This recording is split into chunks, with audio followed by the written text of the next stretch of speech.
At midnight, the old KFC reopens, but every woman who walks and never walks out, and the ghost behind the counter is always hiring.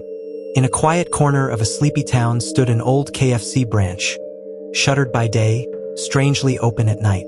No one in town dared to eat there anymore. Not after what happened to Lisa. Lisa, a travel blogger, arrived at midnight, lured by the glowing open sign and the irresistible scent of fried chicken. The restaurant looked dated, 80s wallpaper peeling, the mascot faded, but somehow preserved. She was the only customer. The man at the counter didn't speak, just nodded, slid her tray over, and disappeared into the kitchen. The chicken tasted incredible, better than any she'd had before. But halfway through her meal, the lights flickered. The air turned icy. Lisa felt watched. Then came the whisper, "You shouldn't have come alone, especially not as a woman." Terrified, Lisa stood to leave, but the door locked. Her reflection in the glass distorted, smiling when she wasn't. From the kitchen emerged her server again. Only now his face was burned, eyes hollow.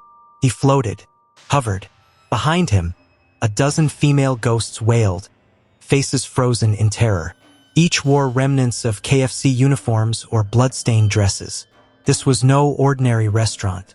30 years ago, the branch manager, a man named Carl, had been caught spying on female employees. When one reported him, he snapped, killed 4 women in the walk-in freezer before ending his life in the fryer vat. The branch closed for years, but reopened without franchise approval. Now Carl's ghost runs the place. But here's the twist. He never touches male customers. Men walk out unharmed, but any woman who enters becomes part of his eternal staff. Lisa tried to scream, but her voice vanished. Her body twisted in the reflection. The last thing she saw was herself wearing a KFC apron, her smile stitched unnaturally wide. At sunrise, the building vanishes.